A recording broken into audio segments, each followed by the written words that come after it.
안녕하세요. 작가 김시연입니다. 여러분, 굉장히 인상 깊은 꿈을 꾼 적이 있으시죠? 왜 우리는 그런 꿈을 꾸게 되었을까요? 그런 꿈이 어떤 의미가 있는지 궁금하시죠?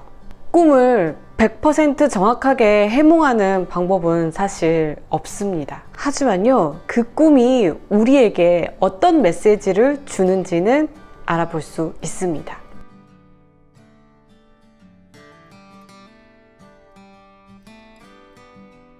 이런 얘기를 하시는 분들이 굉장히 많으시더라고요. 저는 꿈을 꾸지 않아요. 요새 꿈을 꾼 적이 없어요 라고 말하시는 분들이 많으신데, 사실 꿈을 꾸지 않는 사람은 없습니다. 그 꿈이 기억나지 않을 뿐이에요. 밤에 잠을 자지 않으면 사람은 생존할 수가 없는데요.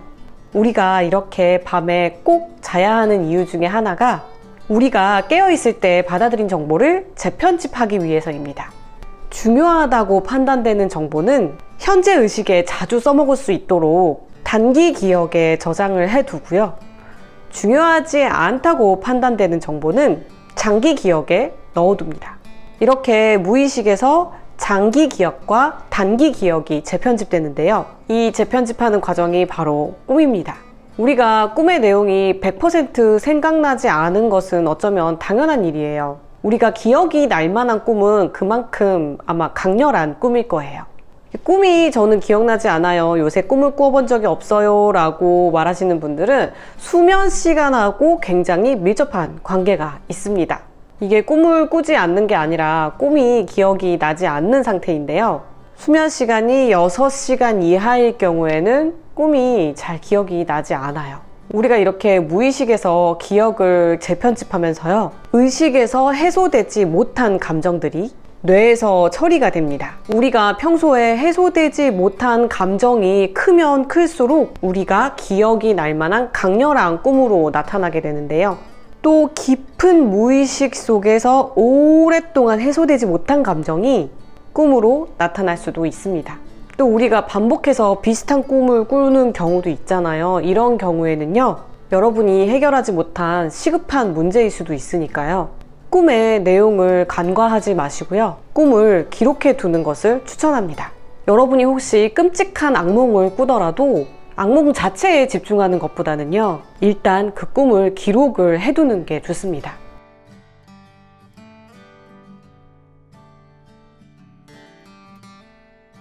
이 꿈에 대한 기록이 모이게 되면 나 자신의 내면의 데이터의 통계를 낼 수가 있습니다. 우리는요, 우리 자신과 의외로 그렇게 친하지가 않아요.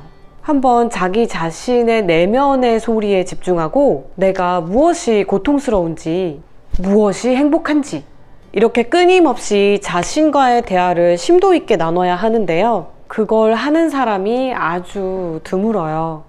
해소되지 않는 내면의 불안이 크면 클수록 굉장히 인상적인 꿈을 꾸게 되는 거죠. 기억에 날 만한 악몽도 그런 메시지를 가지고 있을 가능성이 굉장히 큽니다. 악몽의 내용에 너무 큰 의미를 부여한다기보다는 왜 그런 꿈을 꾸게 되었는지 자기 자신에게 굉장히 진지하고 깊숙한 대화를 한번 나눠볼 시간이 왔다는 것을 내면이 요구하는 것일지도 모릅니다. 그렇기 때문에 우리 자신은 나 자신이 알지 못하는 내면 세계에 진짜 자아가 주는 메시지인 꿈을 기록할 필요가 있는데요. 여러분이 꿈을 정기적으로 기록하게 된다면 내면의 자아가 진정으로 원하는 것이 무엇인지 그 답을 알게 될 겁니다. 제가 말씀드렸다시피 꿈은 인간이 자는 동안 깨어있을 때 섭취한 모든 기억을 재조정하는 역할을 합니다. 여러분, 그런 경험이 있으실 거예요. 굉장히 무심코 보았던 사람이나 무심코 봤던 장면이 꿈속에서는 굉장히 생생하게 나타나는 경우가 많거든요. 이것이 바로 뇌가 현재의식에서 받아들인 정보를 많이 처리하지 못한 것을 우리가 자는 동안 처리하기 때문인데요. 그래서 꿈을 꾸면서 영감을 받는다거나 풀지 못했던 문제의 해결책이 등장한다거나 이런 일이 무의식에서 인간의 뇌가 얼마만큼 많은 정보를 처리할 수 있는지 보여주는 사례이기도 합니다. 우리가 그래서 꿈을 기록해야 되는 이유가요, 꿈이 완전히 나 자신의 소유라는 것입니다. 꿈은 인간이 모두 개별적인 존재라는 것을 증명하는 도구이기도 합니다. 나란 사람은 과거에도 없었어요. 미래에도 없습니다. 오직 현재 지금 바로 존재하는 단 하나의 자신만 있을 뿐입니다. 이런 자신이란 존재의 내면을 보여주는 것이 바로 꿈입니다. 그래서 꿈을 꾸게 되면 그냥 흘려보내는 것보다 최대한 기록할 수 있는 데까지 기록을 하시는 것이 좋습니다. 그런데 꿈이요, 깨고 나서 5분 뒤면은 90%의 내용을 망각합니다. 꿈을 기록해서 한번 자신만의 데이터를 만들어 보세요. 그 꿈의 통계도 한번 내보시고요. 나란 사람이 어떤 사람인지 가장 잘 보여주는 것이 바로 꿈을 기록한 데이터입니다.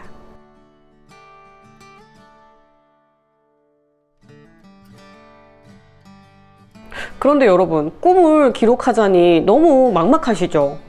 어떻게 기록해야 될지, 무슨 방법으로 기록해야 될지, 뭐 며칠 동안이나 기록해야 되는 건지. 제가 멘탈 트레이닝 플러스란 책을 통해서 꿈을 기록하는 방법, 꿈에 대한 통계를 내는 방법에 대해서 자세하게 썼습니다. 여러분들이 꿈을 기록하는데 이 책의 도움을 꼭 받으셨으면 좋겠어요.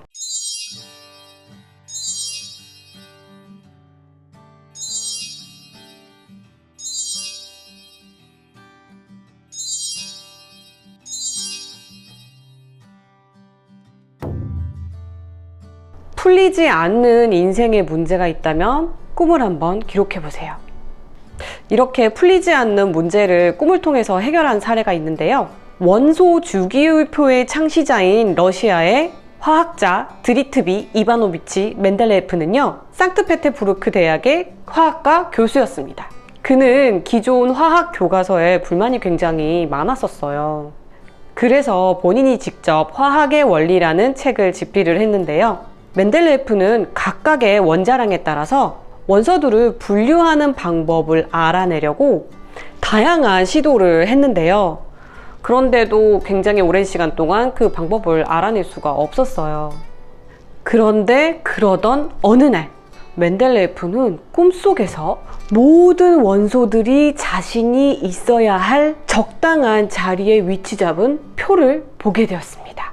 멘델레예프는 깨자마자 꿈속에서 봤던 그 원소 주기율표를 옮겨 적게 되었어요. 원소 주기율표는 이렇게 꿈에서 완성하게 된 것이죠. 여러분이 낮에 골똘히 생각했던 일은 밤에 꿈으로 보게 될 가능성이 큽니다.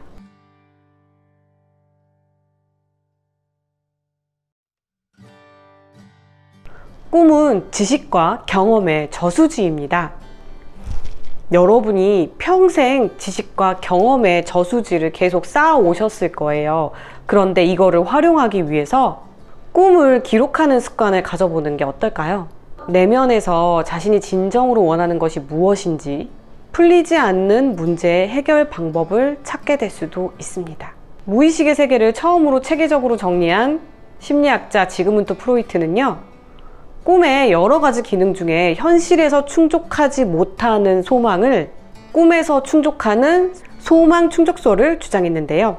살면서 잊혀져 왔던 내면의 강렬한 욕망이나 소망을 알아보고 꿈을 해석할 수 있는 첫걸음, 꿈을 한번 자세하게 기록해 보시면서 여러분의 꿈을 한번 자세하게 들여다보세요. 다음 시간에는 꿈을 컨트롤할 수 있는 방법, 원하는 꿈을 꿀 수 있는 방법에 대한 콘텐츠로 다시 돌아오겠습니다. 구독과 좋아요, 알람 설정하시고 사고혁신연구소의 콘텐츠를 정기적으로 받아보세요. 저는 다음 시간에 다시 돌아오겠습니다. 안녕.